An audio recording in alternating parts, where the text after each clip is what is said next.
Hola, buenas tardes. Soy Laura Freixas, soy la moderadora. Están conmigo Sor Lucía Caram y Lara Alcázar. Sí, vale. Os explico cómo va a transcurrir este debate. Primero voy a hacer una breve presentación de cada una de mis compañeras. Luego cada una de ellas va a comentar o complementar esta presentación durante 5 minutos y luego vamos a empezar con las preguntas. Voy a empezar yo, pero la idea es que ustedes pregunten. Van a circular unas tarjetas por el público para que escriban las preguntas que luego alguien me va a pasar a mí. Y esto va a durar total 45 minutos. ¿Sí? Bueno, pues empiezo por Sor Lucía. Hola, Sor Lucía. ¿Qué tal? Buenas tardes. Bienvenida. Sor Lucía Caram nació en la ciudad argentina de Tucumán en 1966, de una familia de origen libanés y del Opus. Es la quinta de 7 hermanos y ella dice que se empezó a interesar empezó a descubrir la vocación religiosa bajo la dictadura argentina porque descubrió el sufrimiento de la gente y se preguntó por qué la violencia. Entonces se hizo monja dominica, lleva 27 años viviendo en un convento de dominicas en la ciudad catalana de Manresa y es conocida por sus actividades contra la desigualdad y la pobreza infantil. Es la impulsora de una fundación, la Fundación Rosa Oriol, que atiende a 1.400 familias desfavorecidas y es activista de muchos otros proyectos en la misma línea, y además es muy conocida como cocinera en televisión, entre otras actividades. Yo he buscado en internet cuáles eran las características de la Orden Dominica, porque la verdad es que no las conocía, y me encuentro con que en su página web explican que entre los dominicos y dominicas se da una complementariedad maduramente sopesada, que consiste básicamente en que ellos hablan y ellas callan, que es una cosa bastante tradicional. Los frailes evangelizan y las monjas, dice, deben guardar silencio y hablar únicamente con Dios. Sor Lucía en su cuenta de Twitter se presenta como una dominica contemplativa. Yo me pregunto cuándo tiene tiempo de contemplar, porque hace un programa de cocina, hace todas estas actividades sociales, ha publicado no menos de 10 libros y tiene 185.000 seguidores en Twitter. Es una tuitera muy activa. Paso ahora a Lara Alcázar. Lara nació en Asturias en 1992. Es licenciada en Historia del Arte, es fotógrafa y es la cara visible en España de la organización Femen. Femen es una organización militante feminista que nació en Ucrania en el año 2008 y sus militantes se caracterizan por manifestarse en topless. Su primera acción fue contra el turismo sexual y la prostitución, es decir, contra el hecho de que Ucrania se estuviera convirtiendo en un burdel para varones de otros países europeos, y desde entonces se han manifestado también en otros países, desde Canadá y Estados Unidos hasta Túnez, contra la prostitución y el turismo sexual, como digo, y también contra las instituciones religiosas, por ejemplo, pues, serrando con motosierra una cruz de 5 metros de altura, una cruz monumental. En 2013, Lara Alcázar aceptó crear Femen en España y seguramente ustedes la conocen por haberla visto en televisión en la acción que han hecho las Femen de aquí, que más eco ha tenido, que fue cuando en el Congreso de los Diputados se manifestaron contra el proyecto del ministro Gallardón de restringir el aborto. Y se manifestaron en topless, coreando un lema que llevaban también escrito en el cuerpo que decía «Aborto es sagrado». Bueno, pues tenemos, creo, en fin, dos perfiles muy distintos, aunque en realidad nuestras dos invitadas comparten no solo el ser mujeres, sino el ser activistas, estar muy comprometidas con su causa y, como suele ser el caso, tratándose de mujeres con todas las matizaciones que se quieran, su activismo se caracteriza por ser no violento.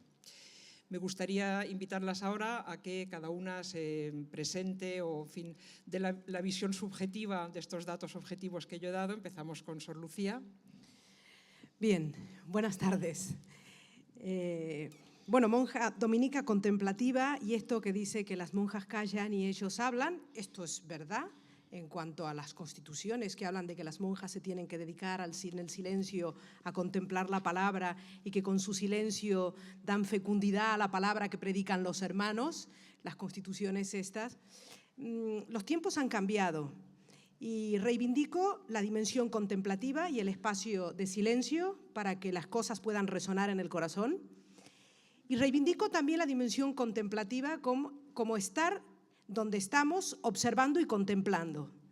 Y cuando uno observa y uno contempla, esto tiene un impacto en el corazón y provoca una respuesta. Soy monja, se nota.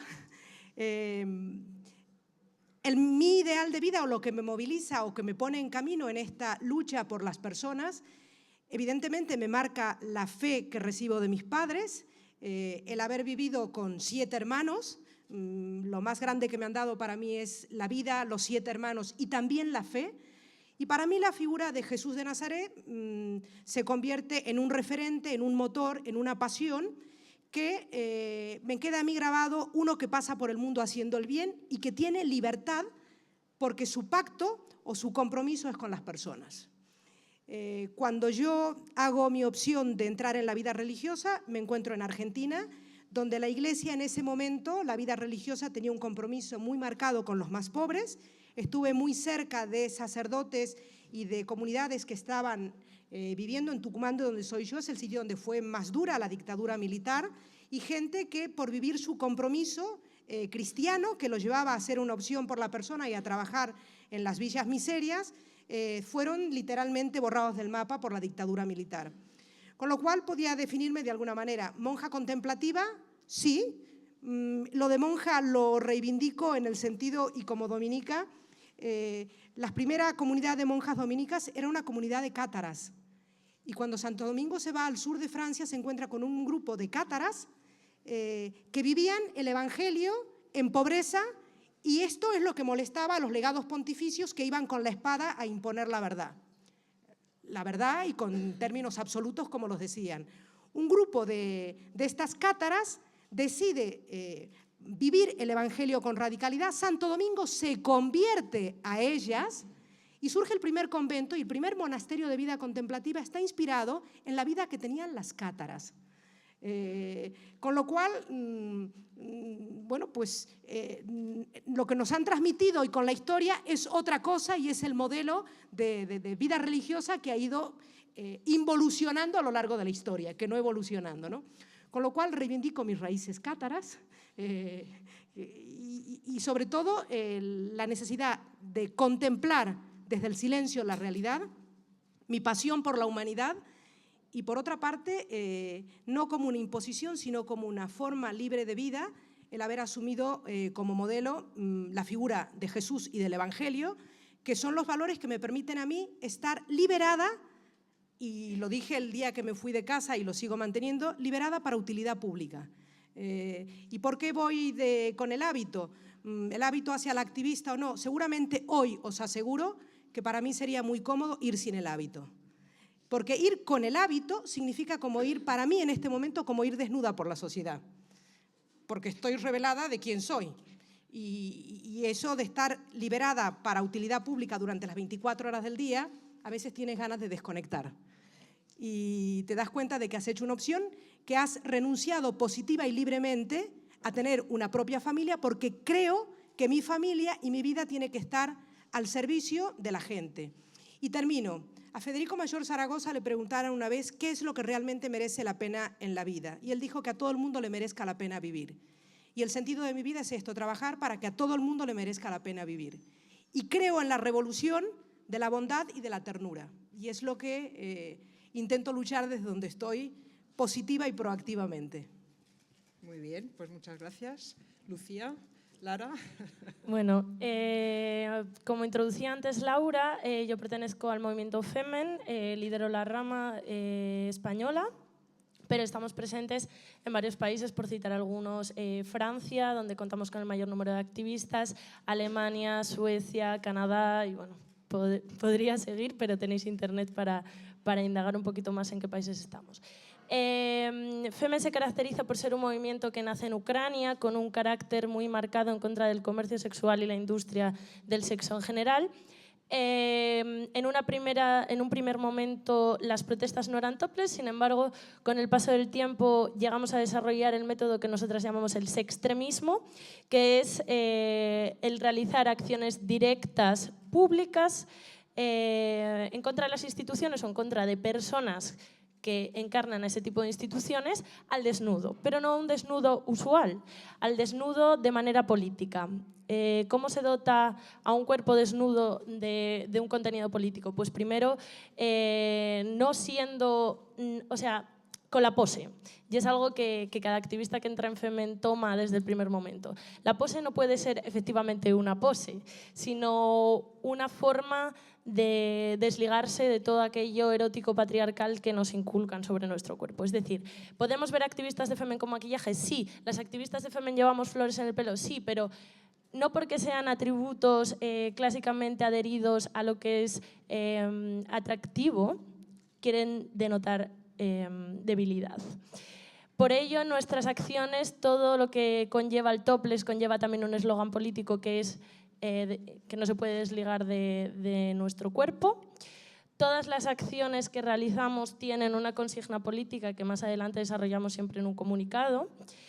Y marcamos muy bien tanto los escenarios como las personas contra las que protestamos. Es decir, en nuestras acciones se mide todo. Se mide todo en función al impacto que pueden crear, porque nuestro objetivo último, evidentemente, es que el sistema patriarcal acabe y construyamos uno en base a la igualdad. Pero, mientras tanto, nuestro objetivo es hacer que la gente piense. Nuestro objetivo es desenmascarar a aquellas personas que están dando un discurso y que en realidad encierran otro. Nuestra misión es levantar un debate sobre temas que muchas veces no se quieren hacer ver. Sobre temas como, por ejemplo, cuando Hollande estaba dando la mano al presidente de Irán, cuando Irán es uno de los países donde más ejecuciones políticas se llevan a cabo en el año, nosotros colgamos a un activista sin seguridades de un puente en Francia para denunciar las ejecuciones en Irán, mientras se daban la mano. Es decir, la verdad incómoda es lo que nosotras exponemos y es por eso que llamamos la verdad al desnudo.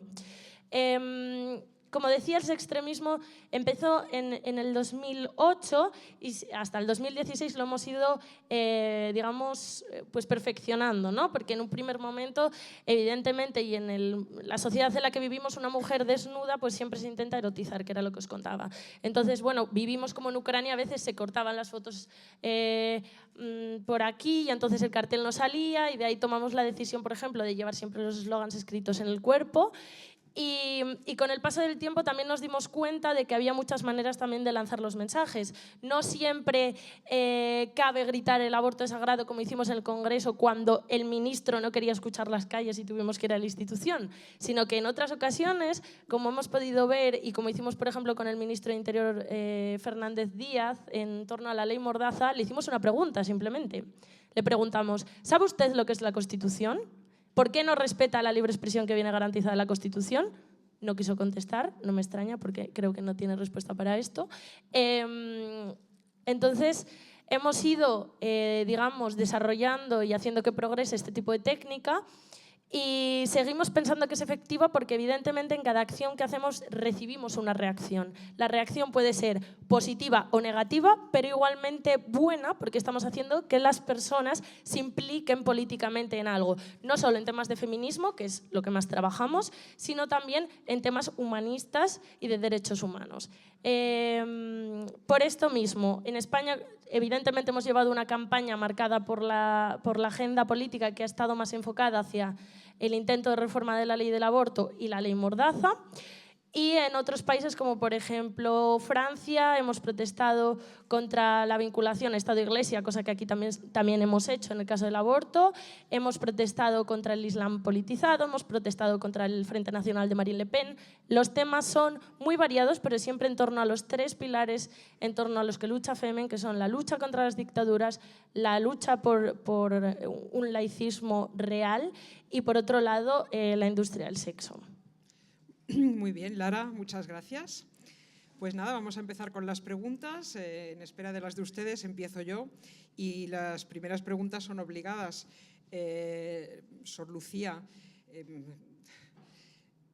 tú, bueno, siempre, tú o usted, no sé, es que tratar de tú a alguien con hábito se me hace difícil.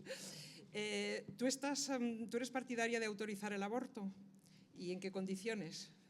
Yo lo primero que digo es que para mí la vida es sagrada y yo estoy a favor de la vida siempre. Creo que el aborto es un fracaso y que la mujer que tiene que abortar pues es una situación difícil. O sea, yo creo que no podemos hablar deportivamente de que, sobre todo en el sitio también en el que estoy, me ha tocado escuchar, acompañar y acoger a muchas mujeres que se han encontrado en esta situación. Por lo cual yo creo que hoy generalmente puede evitarse y se puede no llegar a esta situación. Lo que estoy absolutamente en contra es de penalizar y de condenar a una mujer que toma una decisión. Lo que yo sí que estoy a favor es de acompañar, escuchar, dar todas las facilidades para que la mujer sea libre a la hora de tomar una decisión. Pero la decisión no la tomaré nunca yo. Con lo cual yo creo que si estamos a favor de la vida siempre, tenemos que estar a favor de la vida digna, también de la madre, también de la mujer que tiene que tomar una decisión.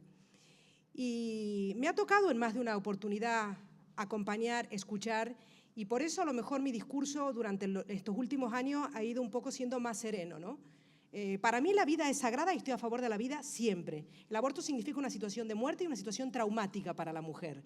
Con lo cual, yo creo que tenemos que ponernos, y la solución podría ser capaces de practicar la proximidad, de humanizar la humanidad, y de dejar de vivir de principios, de dogmas, de palabras, de condenas, y de ponernos en la piel del otro y escuchar y acoger. Con lo cual, intento que la respuesta sea después de haber escuchado y haber acompañado a mucha gente, ¿no?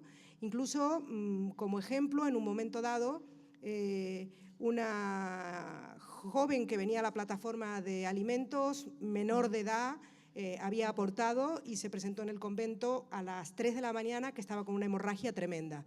Yo no sabía ni una cosa ni otra, y cuando pues, la acompañé al hospital, ¿no? En el momento que la acompañé, la médico que estaba de guardia en ese momento me dijo: usted sabe que está acompañando a una persona que está en esta situación porque ha practicado un aborto y esto es una reacción de... Bueno, ¿y usted está de acuerdo con esto? Pues puse una queja en el hospital, porque pensaba que no tenían por qué violentarme ni poner en cuestión lo que estaba haciendo, porque estaba acompañando a una persona que en ese momento me necesitaba, y estos eran los efectos colaterales de una decisión que ella había tomado y que en todo caso sabía que para ella era muy dolorosa y que en ese momento necesitaba más que nunca apoyo y contención.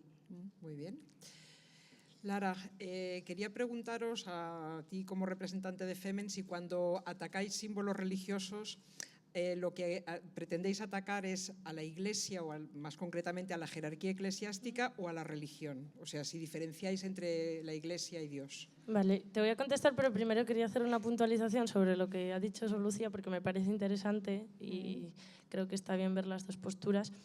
Cuando nosotras decidimos tomar el lema aborto es sagrado, fue por una cuestión muy concreta. Primero, porque el ministro Gallardón tiene unas raíces vinculadas a la Iglesia y a los sectores radicales eclesiásticos muy fuertes. Y segundo, porque la palabra sagrado no es un monopolio, según la RAE, solo de lo que es religioso, sino que sagrado también quiere decir inviolable. Para nosotras el aborto no es una cuestión a promover, para nosotros el aborto es un derecho sanitario, un derecho de salud, un derecho, como mencionaba Sor Lucía, a una vida digna, la vida de la madre que ya está aquí. Los factores para tener un aborto, yo que también he trabajado con mujeres que lo han tenido, no lo han decidido, sí, no, trabajan con personas que no saben qué hacer, pueden decidir abortar o no por cosas muy distintas. A veces porque el niño viene con problemas, la niña viene con problemas, o a veces porque no tienen qué comer. Entonces deciden no tener un hijo. O simplemente porque están en una situación profesional que no se lo permite o que no, deciden que no. ¿En qué estamos de acuerdo? En que evidentemente la prevención es básica en esto. Porque sí, es lo básico. Pero si llegamos al momento en el que por X razones no queremos ser madres, tenemos el derecho a decidir. Y el derecho a decidir es algo que llevamos luchando las mujeres por ello años, décadas, desde hace muchísimo tiempo. En el momento en el que en España se nos plantea esta reforma, no era solo que nos estuvieran prohibiendo decidir sobre nuestro cuerpo, no que es solo nuestro, por cierto, sino que nos estaban haciendo recular en algo que llevamos luchando décadas por ello. Nos estaban haciendo renunciar, nos estaban haciendo llamarnos a nosotras mismas perdedoras, algo a lo que no estábamos dispuestas. Y eso fue lo que unió a varias generaciones de mujeres. Y lo que une a muchísimas mujeres, muchas veces religiosas y no religiosas, en un combate por un derecho sanitario, en el que la moral, desde mi punto de vista y desde el punto de vista de Femen, no tiene que entrar a juzgar. Y yo creo que, bueno, en cierta manera, dentro del discurso de Sor Lucía, quizás yo he intuido eso, no sé si me equivoco o no. Pero es un derecho. Cuando las feministas que defendemos el derecho al aborto salimos a la calle a protestar a favor de él, protestamos a favor de un derecho, no vamos buscando que todas las mujeres que se quedan embarazadas aborten. Eso es un mito patriarcal y machista absurdo. Vale, ¿y sobre la religión? Sobre la religión, sí. Es que yo también debo tener mucha espiritualidad, que me voy arriba, ¿no? A ver, sobre la religión. Nosotras somos un movimiento ateo, que nunca atacamos a las personas, pero sí a los dogmas. ¿Ya que nos referimos? A que entendemos que en absolutamente cualquiera de las religiones mayoritarias, la figura de la que descendemos es un Dios que es padre. Y todas queremos mucho a nuestros padres, pero nos negamos a pensar que vamos a estar por debajo de él. Nosotras creemos en la igualdad. Entonces, no nos gusta cuando, por ejemplo, desde la Iglesia se da un discurso de odio hacia las personas LGTBI. No nos gusta cuando se da un discurso de odio desde ciertos organismos de la Iglesia a las mujeres que abortan, como hizo Rouco Varela aquí. No nos gusta que, por ejemplo, pidan y se inmiscuyan dentro de la creación de leyes, como puede pasar en países, o pasó como Chile, como Nicaragua, donde lo conozco de primera mano. Entonces, en esos momentos es cuando nosotras podemos simbólicamente representar algo, y en el caso de Ucrania fue además algo muy pensado, es decir, la Iglesia Ortodoxa tiene un poder sobre lo político impresionante. Aquella cruz estaba plantada en un monte que está encima del Maidán, de la plaza del Maidán, sin ningún tipo de permiso, y en ese momento las Pussy Riot estaban en la cárcel por haber entrado en San Petersburgo en una iglesia a cantar una plegaria punk en contra de Putin y la mafia de la Iglesia Ortodoxa. Entonces, bueno, se hizo eso en apoyo a las Pussy Riot. Creímos que, bueno, defender el derecho a la blasfemia garantiza también el derecho a creer. Es decir, el derecho a creer y el derecho a no creer deben coexistir dentro de lo que se supone que es un Estado laico real. Entonces, nosotras defendemos ese derecho a la blasfemia, en tanto que nosotras nos sentimos ofendidas por las palabras de muchísima gente que pertenece a la Iglesia todos los días. Cuando se dice que las que abortan se ha dicho que no merecen el perdón. Cuando el Papa dice que va a perdonar a todas las mujeres que abortan, ¿a qué estamos jugando? Quiero decir, no es justo. Y cuando, por ejemplo, oímos que las personas trans bueno, pues son una cosa que se sale de lo natural, o que las personas gays no tienen derecho a casarse, pues evidentemente contestamos. Bueno, a ver, os pido que las respuestas sean más breves porque veo que habéis tenido muchísimo éxito y muchísimas preguntas. Sí que me interesa una cosa decir, sí. Es el tema de que a mí me cuesta mucho y cada vez más el discurso de la libertad de pensamiento, y luchando por la libertad de pensamiento vamos en contra de la libertad de pensamiento de otros. En una sociedad tan laica como la que tenemos, me resulta muy extraño que todavía importe y estemos tan obsesionados lo que pasa por la Iglesia, ¿no? Y cada vez que voy a los sitios me cuesta mucho escuchar que me hablen de Monseñor Rouco Varela, que ya hace muchos años ya no es arzobispo de Barcelona, de Madrid, y ya no está en la conferencia episcopal. Yo creo que tenemos que respetar lo que piensan los diferentes grupos, ser capaces de empezar a aprender a convivir y a respetarnos, y no a magnificar tanto el discurso de unos pocos que en el fondo no nos están afectando. Pero si es que esos grupos, que son pocos, tienen un poder político enorme que mueva los medios de Sí, comunicación y promueve ese discurso, pues eso es grave, ¿Tú evidentemente. crees que hoy la Iglesia Católica tiene una gran influencia dentro de la sociedad española? Bueno, pero tú Sí, la lo creo. defiendes, pero Sí, lo creo. Yo creo, lo Lucía, creo. pero Yo a ver, estoy pero dentro si de la tú formas institución parte de y la no. Iglesia. ¿Cómo? A ver, no, yo te quería preguntar. Claro, es que yo estoy os no- quiero no me hacer una siento pregunta identificada a cada una que además, bueno, más o menos es lo que también nos están preguntando desde el público. ¿Qué contestarías, Lucía, a quienes reprochan a la Iglesia discriminar a las mujeres? O sea, ser una institución que legitima la subordinación de las mujeres. Breve, por favor. Brevemente, sí. Sí. Yo creo que hay un momento dado en el que tenemos que empezar a vivir también el presente sin perder la memoria, pero no quedarnos solo con el retrovisor. Yo creo que en la Iglesia estamos en un momento de cambio. Y el Papa ¿En eso Francisco, también? Sí. en este momento, por lo menos tenemos una persona que está escuchando y que está abriendo muchas puertas que hasta ahora estaban cerradas a cal y canto. Cuando se encuentra ante un grupo de una asamblea de religiosas la semana pasada que le plantean una cuestión, le dice, hasta ahora era un tema que estaba cerrado. Benedicto XVI había dicho que sí, bueno, pues lo podemos estudiar y lo vamos a hablar y vamos a hacer una comisión con vosotras. Evidentemente está planteando de hacer una comisión y de tratar de temas que repercuten y que interesan a personas que están dentro de la comunidad.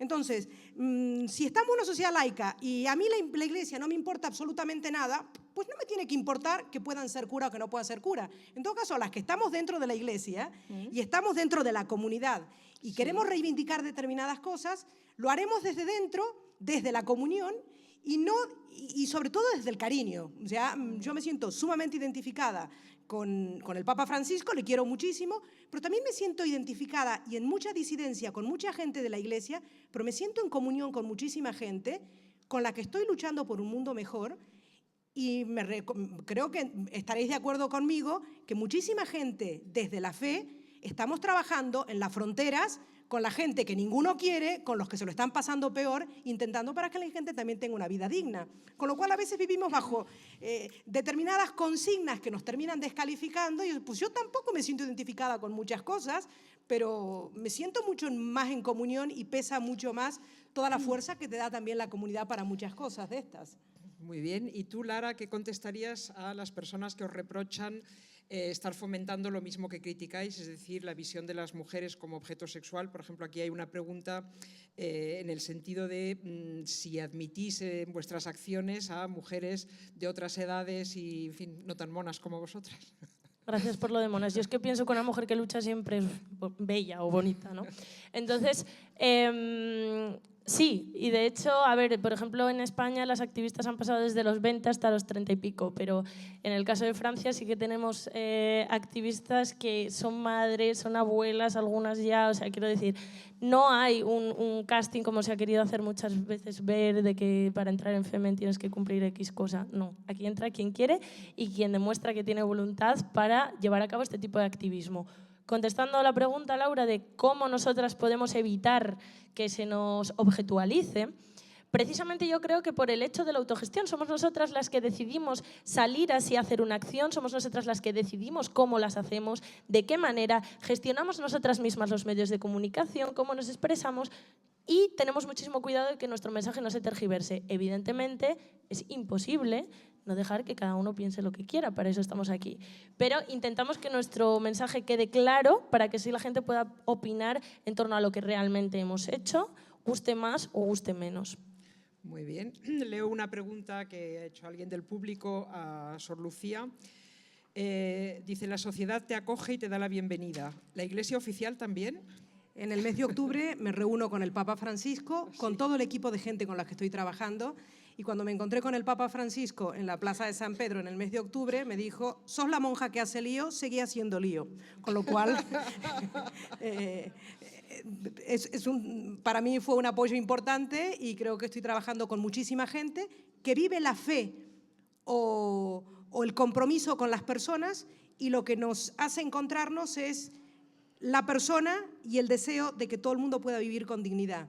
Una periodista de La Vanguardia me preguntó un día que vino al Banco de Alimentos y viendo la cantidad de voluntarios con los que estaba trabajando, me dijo, Lucía, ¿los voluntarios que veo aquí son practicantes? Y yo dije, sí. practican la justicia, el compromiso, la alegría, la solidaridad. Sí, sí, pero me refiero, ¿van a misa? Sí. Y me giré y le pregunté a una voluntaria que estaba, que es religiosa, que es la única religiosa que hay, y dije, hey Lourdes, ¿vas a misa? Y me dijo a veces, y pues ya te ha contestado. Lara, alguien te pregunta, ¿cómo crees que tienen que participar los hombres en los feminismos? ¿Cómo se pueden plantear sus privilegios? Bueno, quien haya hecho esta pregunta, ya un aplauso si es un chico, porque creo que lo primero es hacerse esta pregunta. Salir de la comodidad que otorga la sociedad a los hombres por haber nacido hombres. Y me parece el primer paso, así que enhorabuena, estés donde estés. ¿Y cómo pueden participar del feminismo? Hombre, yo creo que apoyando lo primero y después escuchando a las compañeras. ¿Qué necesitáis? ¿Cómo puedo ayudar? Lo más importante es eso, hacerse preguntas y poco a poco ir descubriendo que para que la sociedad se transforme debemos de participar todos y todas. Las mujeres estamos luchando, pero si el resto de la sociedad y el resto de los individuos no participan de ese cambio y no empezamos a educar en la igualdad desde el principio, no vamos a llegar a ella nunca, no va a ser real nunca, por ello necesitamos de la participación de todas las personas, así que hacerse preguntas sin ningún tipo de miedo. ¿Pero pueden participar en Femen? Y en Femen, sí. En Femen hay chicos, lo que pasa que bueno, participan en otro tipo de tareas organizativas, de comunicación, de gráfico. ¿Y por qué no participan en acciones? Por si quedaba alguna duda. Bueno, pues porque nuestra protesta la reivindicamos como que es el turno de las mujeres, reivindicamos nuestro derecho a la rebelión aquí y ahora, y por ello no creemos que sea el momento de hacer una protesta topless masculina, porque bueno, hombres por el retiro en topless corriendo creo que estamos bastante acostumbrados a ver. Sor Lucía, alguien pregunta, grandes activistas religiosos han tenido que renunciar a su fe para seguir su activismo. ¿Lo has pensado alguna vez? No, no me lo han puesto fácil, pero ha llegado un tiempo en el que cuando estás muy involucrada trabajando en la causa en la que estás trabajando, todas las presiones y todo lo que viene para hacerte callar o apartarte, cuando estás seguro de lo que tienes que ser, terminas relativizándolo y muchas veces he pensado, sobre todo cuando era más joven, ¿no? Que no tenía un problema vocacional, sino que tenía un problema institucional. Han pasado el tiempo y me doy cuenta de que sí, de que era tal cual y que la iglesia es muy grande y hay mucha gente que está muy en contra, pues que se aguanten, y otros que están de acuerdo, pues que me acompañen y haremos juntos lo que tengamos que hacer para trabajar, ¿no? Yo creo que el tema es, primero, no tener pretextos y excusas para no hacer lo que tenemos que hacer, y en mi caso es no perder ya más energías luchando contra, teniendo claro que mi única lucha contra es contra la pobreza y contra la exclusión social, y a favor de la igualdad de oportunidades para todos. Lara, hay muchos grupos feministas, muchas asociaciones. ¿Qué es lo que te hizo decidirte precisamente por Femen? Pues precisamente el hecho de que cada acción genera una reacción. Yo creo que una de las virtudes que tiene Femen es el hecho de provocar de alguna manera a la sociedad y hacer que piense. Y cuando, después de haber trabajado con algunos grupos en Asturias feministas, se me apareció Femen un día Femen un día ahí en internet, pues yo sentí la revelación, Sor Lucía. Y entonces dije, este es mi sitio, ¿no? Y desde un primer momento la verdad es que la sensación de, no solo de ser un ejército pacífico, como decimos nosotras, sino de hermandad y de tener la capacidad de conectarte con tantas mujeres en tantos sitios del mundo que comparten lo mismo que tú y que estáis luchando por lo mismo, y hay una sororidad dentro impresionante de sentirse poderosas y de sentir que sí, somos utópicas, podemos cambiar el mundo, sí, lo estamos haciendo con nuestras acciones, estamos forzando a la sociedad a cambiar sin que lo quiera, a plantearse cosas que son incómodas y no quieren pensar. Entonces, ese tipo de cosas eran las que yo buscaba cuando entré aquí. No fue fácil, no está siendo fácil y no siempre va a ser fácil porque, bueno, nosotras a veces como activistas también tenemos crisis de fe y muchas veces nos faltan las fuerzas pues porque la represión existe, los juicios están ahí, las detenciones policiales crean memoria y no solo en la cabeza, sino también en el cuerpo muchas veces, y algunas lo hemos tenido más fácil, otras han estado en la cárcel en Túnez durante 3 meses, otras fueron secuestradas en Bielorrusia por la KGB, quiero decir, no todo el camino es igual de fácil para unas y otras, pero bueno, seguimos ahí. Yo creo que las experiencias que compartimos es lo que hace también especial a Femen, no solo las acciones. Y a ti, Lucía, de entre todas las órdenes en las que hubieras podido ingresar, ¿qué es lo que te hizo decidirte por las dominicas? Precisamente el hecho de la fuerza de la palabra y no la palabra por la fuerza. Me gustaba mucho el tema de lo del estudio. Yo creo que una de las vocaciones que tenía, sobre todo, era el tema de la filosofía. En mi caso, desde el Evangelio también. Y creo que nuestro mundo necesita gente que piense, y que si las cosas están como están es porque somos demasiado superficiales, porque no hay rigor y porque no hay... y los dominicos precisamente esto es lo que... Claro, nos faltaba hacer un poco el recorrido que también le faltó a la orden y que es el del corazón, ¿no? Por eso tenemos sobre nuestras espaldas todo el tema de lo de la Inquisición, que es real, y que también esto ha marcado a nuestra familia, ¿no? Pero básicamente esto, ¿no? Y por otra parte, el lema en la orden era el contemplar y dar lo contemplado. El hacer silencio y tener tiempo para que las cosas impacten y después poder compartirlo con la gente, ¿no? Es esto de arder e iluminar. Y yo creo que esto es lo que me hace mantenerme en la vida contemplativa, que no de clausura, porque clausura es cual que vive en el claustro, y mi claustro es el mundo. Con lo cual yo creo que... El título de uno de sus libros. Exacto. Mi claustro es el mundo. Y sí que hay una cosa que me chocaba y que me impacta, el tema que decís, queremos ser un ejército. Buscar otra palabra. Ya que sois tan pacíficas, buscar otra palabra. Queremos ser una comunidad, un movimiento. A mí cada vez que lo escucho, queremos ser poderosas.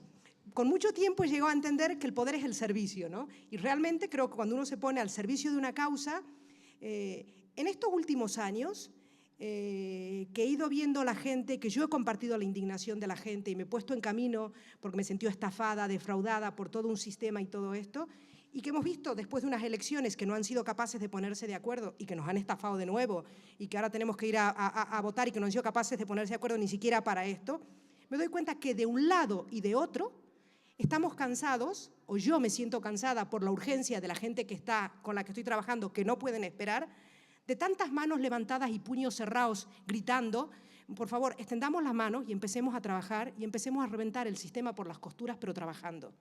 Lucía, perdona, no me resisto a preguntarte, tú declaraste una vez, y esto hizo mucho ruido, que estabas enamorada del presidente Artur Mas.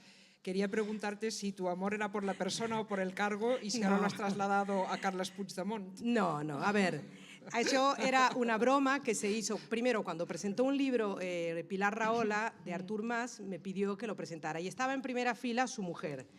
Y entonces estábamos hablando del libro y la editora de Ara dijo, bueno, pues Artur Mas en las entrevistas que hizo fue seduciendo a muchas mujeres y a Pilar Rahola, que era de Esquerra Republicana o de no sé qué, pues la terminó cautivando, y después a la que había escrito ese libro también, que no me acuerdo, Servir Cataluña, también a Teresa Pou lo mismo. Entonces cuando me tocaba a mí presentarlo, dijo, pues yo también estoy enamorada del presidente, pero su mujer lo sabe. Y esto fue una broma que hicimos y bueno, pues entonces después, ya cuando había un acto más político, ya después el presidente dijo, bueno, no sé cómo le explicar, digo, todo el mundo sabe que estoy enamorada del presidente. Creo que hay una relación personal, pero la tengo con gente de diversos partidos. Quiero decir, nadie entiende que estando en Cataluña pues sea muy amiga de Pepe Bono, y nadie entiende que sea muy amiga pues también de José Luis Carlos Rovira. Yo quiero a las personas más allá de la ideología, ¿no? Yo creo que tenemos que ser capaces de aparcar las cosas que nos dividen, intentar dejar el mundo poco mejor de lo que lo hemos encontrado. Sor Lucía recibió el premio Catalán del Año, bueno, catalana en este caso, 2015. Lara, ibas a decir algo antes, ¿no? No, que Sí. el hecho de utilizar palabras como ejército al desnudo, ejército pacífico, hemos llegado a decir peaceful Al-Qaeda también, quiero decir... Es una provocación en torno a los términos que el sistema patriarcal usa. Lo militar, lo bélico, es algo adherido totalmente al patriarcado y a los hombres. Entonces, nosotras lo que hacemos es jugar a provocar con esos términos, no porque nosotras nos denominemos un ejército, pero sí un escuadrón, sí estamos en la guerrilla y sí creo que estamos además muy contentas de emplear esos términos de manera simbólica y que creen un cortocircuito y la gente precisamente pregunte. Bueno, estamos ya llegando al final de nuestro tiempo. Os voy a hacer una última pregunta a cada una. A ti, Lara, ahora que habéis conseguido vuestro objetivo, no solamente vosotras, Femen, sino el feminismo en general, de no solamente parar el proyecto de restricción de la ley del aborto, sino que incluso el ministro que lo había presentado, Gallardón, tuvo que dimitir. ¿Cuál es vuestro próximo objetivo? Bueno, nuestro próximo objetivo, yo creo que hay tantas cosas para hacer, pero nuestro próximo objetivo y una de las campañas que llevamos lanzando desde antes de que se aplicara es la ley Mordaza. La ley Mordaza es algo que no nos permite ejercer nuestro derecho básico a la libertad de expresión, derecho en el que se tiene que fundamentar cualquier sociedad que se llame democrática, el derecho a la libertad de prensa, que es lo que nos hace que nuestra libertad de expresión se extienda, y el hecho de que las personas no tengan fronteras y puedan llegar de países en conflicto a países democráticos y se les acoja. Entonces, la ley Mordaza afecta a muchos aspectos de la democracia. Creemos que es una de nuestras claves, no solo porque nos toque en el hecho de ser activistas, sino también de ser ciudadanas y demócratas. Y por otro lado, bueno, pues evidentemente la oleada de violencia que estamos viviendo, el feminicidio que se está viviendo en este país, sin que nadie, absolutamente nadie de la clase política levante la mano y alce la voz, me parece horrible, nos parece espantoso y asqueroso, y entonces esta es una de las cosas que mantendremos en mente junto con el tema de los vientres de alquiler. Muy bien. A Sor Lucía, de los 3 votos que tuviste que hacer para profesar como religiosa, la castidad, la pobreza y la obediencia, ¿cuál te cuesta más cumplir? ¿Será porque los vivo muy deportivamente? No me cuesta ninguno, la verdad. Yo creo que los primeros años de vida religiosa lo que más me costó fue la obediencia, por la forma en la que se vivía. La forma como la vivimos ahora es un discernimiento comunitario para buscar juntas el bien común, ¿no? Con lo cual es una búsqueda conjunta y para apoyarnos también a la hora de trabajar, ¿no? El voto de pobreza lo veo como una necesidad, pero como una necesidad para compartir, para no poseer, ¿no? San Francisco decía que no quería que sus frailes tuvieran propiedades porque si no necesitarían armas para defenderlas. Y esto cada vez está calando más en mí, en mi comunidad, y hemos decidido poco a poco ir dejando todo lo que teníamos para los más pobres, ¿no? Y el tema de la castidad, yo creo que es, como mujeres, es una renuncia, renuncias a tener una propia familia, a vivir la sexualidad de una manera diferente, pero por otra parte es una opción libre, que yo creo que cuando se habla del celibato que tiene que ser opcional, pero pienso que tiene que ser opcional, pero lo veo también como un camino que lo volvería a elegir porque me permite estar disponible 100% con todo lo que soy y con lo que tengo para la gente, ¿no? Y no significa un renunciar a amar, sino significa un amar de una manera diferente. Con lo cual, cuando uno quiere ser perfecto, cuando entra en la vida religiosa, que te dicen que es un camino de perfección y te lo tomas así, se te hace un mundo los 3 votos. Han pasado los años y cuando estás trabajando con la gente, te das cuenta que son una necesidad que nace del compromiso que tienes para estar disponible y para vivir, bueno, para estar expropiada para utilidad pública. Como veo que todavía nos quedan 2 minutos y me habéis suscitado alguna curiosidad, rápidamente, has mencionado los vientres de alquiler o gestación subrogada como algo por lo que ibais a luchar. ¿En qué sentido vais a luchar? Bueno, en el sentido, especialmente, y nombraba estas 3 cosas porque se acercan otra vez las elecciones, y en vista a que muchísimos programas directamente deben de pensar que las mujeres no votamos porque no se nos incluye a nosotras en absolutamente ninguna parte, vamos a emprender una campaña para que, no solo para que figure, sino para que figure de una manera feminista y transversal. ¿Y en qué me refería al tema de los vientres de alquiler? Bueno, nos consta que hay partidos que están a favor de legalizarlos. De hecho, hace poco hubo una feria aquí en Madrid para promover la práctica de la gestación subrogada. Y bueno, nosotras entendemos que el tema del altruismo está muy bien. Si una mujer quiere, bueno, pues gestar un bebé y dárselo a otra persona, es su derecho, pero en el momento en el que interviene el capital y nos meten máquinas, o sea, nos meten dinero como si fuéramos un parquímetro de dar a luz y de gestar, pues no estamos de acuerdo. Entonces, bueno, en ese aspecto creo que lo he dejado bastante claro. Bueno, y ya para terminar me gustaría que cerrara el acto Sor Lucía contestando a esa pregunta. Después de esta charla de 45 minutos, ¿En qué os parece que os diferenciáis y en qué os parece que os parecéis? Porque a mí me ha dejado muy intrigada. Yo creo que tenemos en común la pasión por la vida. Yo creo que tenemos en común la pasión por la humanidad, por dejar el mundo un poco mejor. Yo creo que hay puntos que realmente son diferentes, que seguramente en nuestros caminos, en nuestra manera de pensar, no se encontrarían, pero yo creo que lo importante es poder pensar diferente y saber que estamos condenados a amarnos, a respetarnos y a construir juntos el mundo, ¿no?